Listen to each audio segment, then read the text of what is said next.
vlog. I thought today I would do a bit of a different one and talk about my whole journey from studying at uni to becoming a full-time artist now. Let me apologise for the poor lighting today. It is the dingiest day, but we're cosy on the sofa. Let's just get into it. So we're going to start from like the very beginning of basically my adult life, which is when it started. I actually started my first Etsy shop in 2015, I think either 2015 or 2014. And it was a little Etsy shop called Rachel's Fantasy Island, because my dad, who's very working class, always was like, oh, you're in Fantasy Island thinking you can do this and that. Anyway, classic. So I called it Rachel's Fantasy Island, and I made just anything really. I made little felt keyring, I made crochet hats, I made all kinds of random stuff because I just love making stuff. And I thought, I can't keep all this stuff, so I'll sell it. So I sold it on Etsy. At the time, I was also working at McDonald's, which was less than ideal. It's not a bad place to work, but personally I didn't enjoy it because the customers treat you like you're an idiot. Some of us are just there because we're students.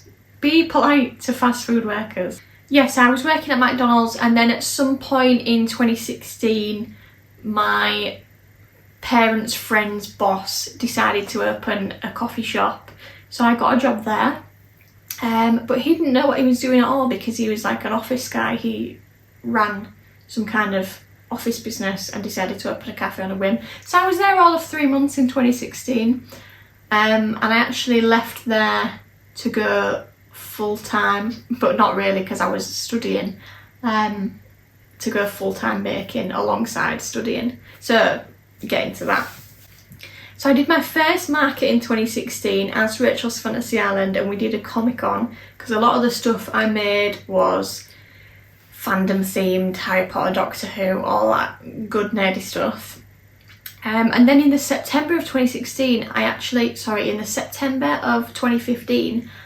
started a geography degree, and I dropped out in the summer of 2016. So I did the first year and then thought, I'm not going back to do that.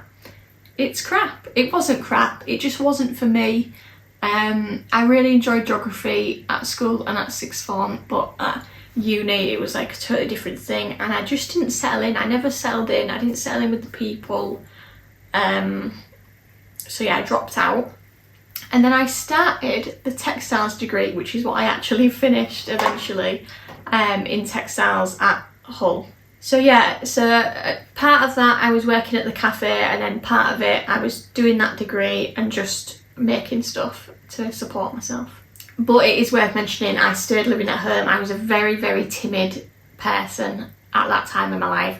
I could not have moved away to uni. I possibly would now, although really the thought of living with other people that you don't know in your first year does not appeal to me whatsoever.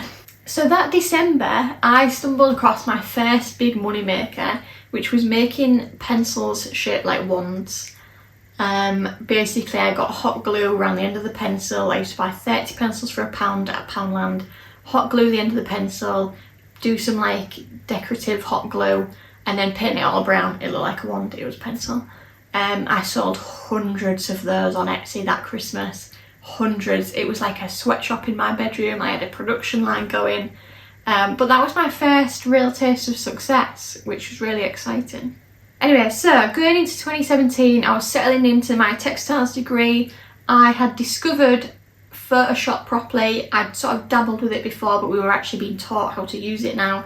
And I made my first repeat pattern, and I designed mock-ups of this pattern on things, and I thought, wow, I could do this. This is the next thing. So that May 2016, I opened my second, more refined Etsy shop called Peach Panda Studio. Why was it called that? I just thought it sounded cute. There's no real story behind it. So yeah, and because I'd learned quite a lot about Etsy and branding in general and design in general from the first year of my degree, so it was like a better, more refined sort of business then. And I got my first stockist in July that year, a local coffee shop, and we're going to come back to it in a bit. But I actually met Emma, the owner, who's now my bestie. I met her when we were working at that crap coffee shop from before. She only lasted a month. I lasted 3, but she left after 1. It was that bad. Anyway, but then she opened a way more successful coffee shop of her own, and she invited me to be a stockist. So that was really good. And then I just plodded on with that business. I did loads of Christmas markets that year. Just had a good time building it up. So 2018, this was my second year at uni, and it started to go a bit pear-shaped. The uni was quite mismanaged, and it doesn't really exist anymore, so that tells you a lot about it. My course I graduated from only 4 years ago no longer exists. So that tells you a lot about how this is going to play out. But I was on the news a lot because somehow I found myself, despite being a timid person, I found myself being sort of the centre of the student body, being like the spokesperson. The staff couldn't say a lot because they had to sign non-disclosure agreements and they were at risk of losing their jobs, etc. So I sort of became the unofficial spokesperson for the whole saga. Even just morale is so low because everyone is in now this place where they don't know what's going to happen, they don't know what the future's going to be. I mean, yes, the college has debt and it needs to deal with that, but why should our education suffer as a result? I had a lot of protests that year. It's really surprising that I even made it to the end of the degree because not a lot of productive work was produced that year. But in the July and the August, things started to turn around in the business. I was doing a few local projects. We had a project called Bankside Gallery and it was all street art in Hull. We were involved in doing a lot of derelict houses before they got knocked down. We would paint them up. It was like a thing that people could come and see. And then in August, bearing in mind I'd been unemployed / part-time employed for myself since September 2016 when I left that crap cafe. Emma, who owned the good cafe, asked me if I would like to come and work for her 1 day a week. So I said, yeah, that'll work out. So I started working a Thursday at her shop. I did more Christmas markets that year, and again, we're just plodding along with that business. Now in 2019, this is when you see the birth of what is my current business now. So in the January, I designed my first ever logo for Contrary to Reason, which is what my brand is called now. As you can see, the logo is not great. I don't really know what that was, but we had to design them as part of one of our modules at uni, so that's what came out. So this was my final year at uni, so we had to hunker down a little bit, but I did get involved in more community projects, doing the houses again, and then in June it was our degree show. If there is anything that I regret, which is not many things, but I deeply regret the hair choice and slightly the outfit choice that I made for the degree show. This is like, for artists and art schools, this is like the equivalent to graduation where you get dressed up and it's like a big thing and you look back on the photos forever. Thank God we also had graduation where I looked acceptable, because I had plaits that I had put in the day before and then slept in and then got up and not done anything with because I thought that was like a cool, edgy artist thing to do. It is not good. And there's a photo of me meeting the local MP. She came to look at my work because we'd been acquainted because of all the drama from the previous year. So she came to look at my work and I looked like that. So yeah, that is what I regret. Also, slightly don't understand, after all the turbulence of uni, what my final show even was about. It just sort of was like a random selection of outcomes. I'd done a photo shoot. That was cool, the photo shoot was cool, but then everything else I put out on the night was sort of random stuff. And I upcycled a chair from a tyre, which I still have, by the way, and I don't really know what I'm doing with it because it doesn't have a place because it's a tyre. So yeah, that was the effect on all that turbulence on my final show. So that was mid-2019 that we finished uni, obviously across the summer, and then the rest of that year I was happy just being part-time employed at the coffee shop and part-time just doing bits for myself. In October I got a local studio space with a studio that had just opened, so that was exciting. I had a place to work from. I started offering commissions for the first time as Contrary to Reason, and then in October that was our actual graduation ceremony. I was still working on Peach Panda Studio at the same time, so I did a few Christmas markets that year, and that Christmas I actually sold a grand total of 3 Contrary to Reason portrait commissions. Then going into 2020, obviously I just graduated the year before. This was going to be my year. We all know what happens. In early March though, I attended an event as a documenting artist, which was really cool, and I thought this could actually be a job. Who knew that this was a thing, a documenting artist? So I went to this event and I basically documented everything that had gone on that day, but as a stitched sort of tapestry. So that was really good. I did not get paid for this event, which was like a huge mistake, but I managed to claw it back because I made this piece at the event and then I had to finish it off at home. And then the organiser said, oh, we really like that, would we be able to use it for future events? So I said, if you're willing to buy it, then yes, you can. And they were like, oh, well, that's sort of not really what we meant, but then they kind of had to backpedal and be like, oh yeah, fair enough, we will buy it. But then here's the other thing that I did slightly wrong, is I only asked for £70 for a whole thing, a whole day's work, and plus some finishing off time. But still, you know, not a total loss. So then obviously that was early March, we all know what happens in late March. COVID hits. Basically, a lot of people use lockdown to be really productive, but to be fair, I was quite busy just with regular orders from Peach Panda Studio, so I sort of just let them roll in and just tick over the admin of running that shop. Didn't really do anything groundbreaking or new in that time, just ticked over. Then in July, we were allowed to return to studios' workplaces, so I was able to get back in the studio. Also was able to do some new products for Peach Panda Studio, reach out to new suppliers, do things blah blah blah outside the comfort zone, so that was always a good thing to do. Then in September, I'd been living in my parents' house this whole time, because obviously after uni I thought I'll move out then, but then COVID came. So late 2020, in the September, me and my partner moved in together for the first time, and I had a whole bedroom, spare bedroom, to use as my studio at home. So I was thrilled. So I was able to experiment way more with Contrary to Reason. I made loads of random things because I was still used to being a product-based business. So I was making kind of the same things as Contrary to Reason that I was for Peach Panda Studio. Doesn't really need to be that way. That year I took 4 Christmas commissions, and I also moved out of the studio in town because I didn't need it anymore. And it was £40 going out of my bank account that I didn't really need to spend. So in 2021, I had somewhat of a midlife crisis, and I had bought a knitting machine because I thought, no, Contrary to Reason, it's not about stitching, it's going to be like a knitwear brand. It's going to be a cool knitwear brand. I don't know where that came from. I love knitting as a hobby. I don't think it's for me to do as a business. I also in March did my first ever YouTube video. I did my first ever YouTube video, so I was buzzing with that. It's probably not very good. I daren't bring myself to watch it. You may go watch it if you'd like.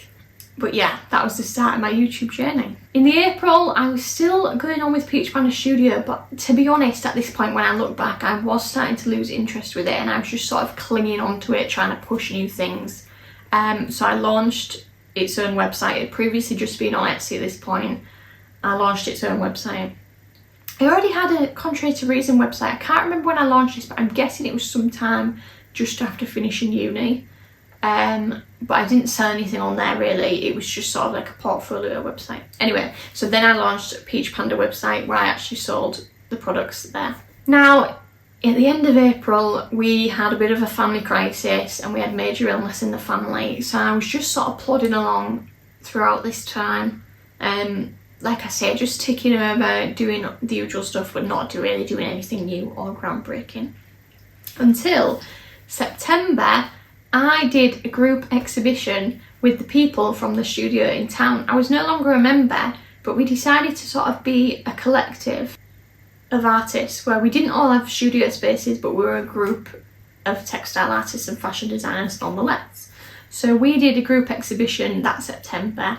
I actually was so skint at this time that I made my own business cards and flicked paint on them to jazz them up, because I could not afford to do an exhibition because sometimes it can be quite costly, and I actually recently did a video about this which you can go and watch. So yeah, but we did the exhibition. It was a really good experience. Then in that November, because I was a bit skint business wise, not bringing in that much cash, I started experimenting with offering services as like sort of a virtual assistant, graphic designer, which was so random. So I sort of still do it now, to be honest. I don't advertise it though because it's just too random. But I just have a handful of clients from back then when I did advertise it that still come to me now. So I'm happy to do that because it's good in a way for me to have a break from my actual work to do someone else's work. It's good for the brain. But like I say, it's not a main thing. But at that time I thought it was something that I needed to do. Okay, so 2022, we're coming to more recent times now. I had a piece accepted for the Ferrens Open exhibition, which is my local art gallery.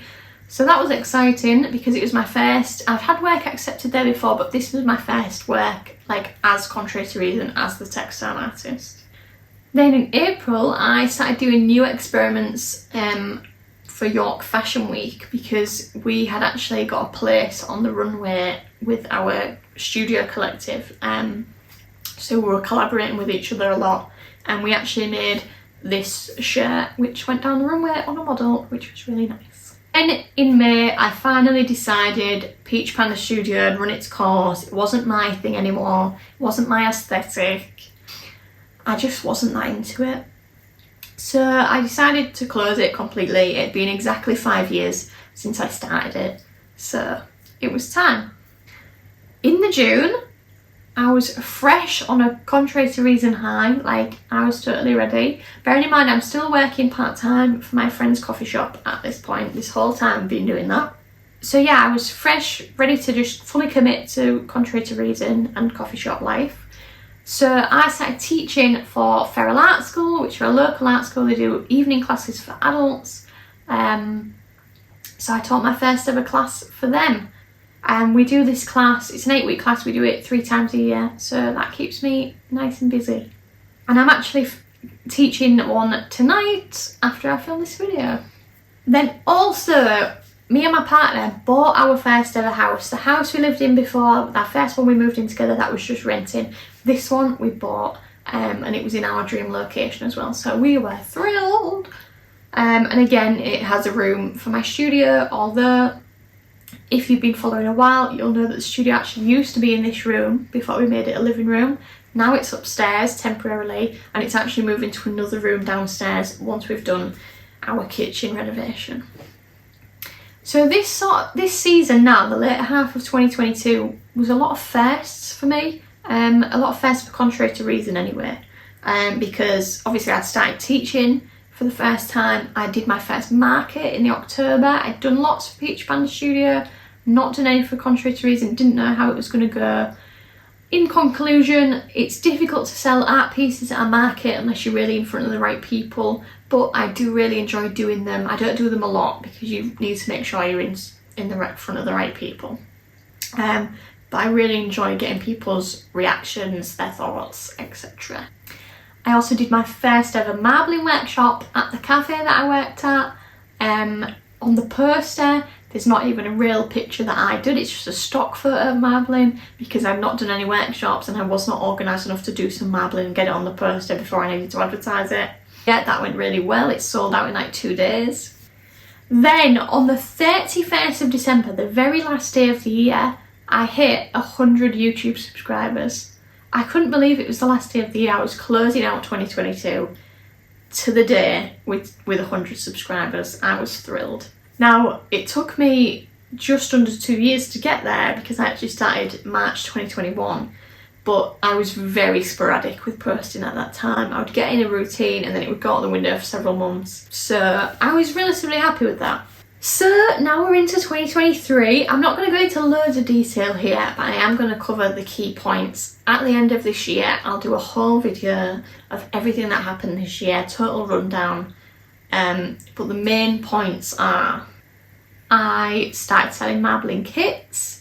They plod along in my shop now. That's great for me for a little bit of background income. I did my best ever market. I made over £200 in sales, which was a first for me for any contrary to reason market, and actually Peach Panda markets, because I used to sell stuff then for like a few pounds, not a lot. And then for contrary to reason to actually be selling art pieces, I didn't think they would sell well at markets, but I made over £200, which is not a lot to some people, but I personally was thrilled. I have done workshops at Ferrans Art Gallery, my local art gallery, which is just great for me because I've been to workshops at Ferrans like when I was younger, so to now be running them for them is great, and I've got some more booked in for this year. And in general, just done more workshops, more exhibitions, making more contacts with people. I'm doing workshops for myself, I'm doing workshops for other people like Ferrans, and I've got some more out of town ones. But then the main thing that happened this year was the economy, shaky ground, cost of living crisis, not great. So unfortunately, my friend Emma's coffee shop had to close, and we were all devastated. I was very happy just being part-time coffee shop gal, part-time artist.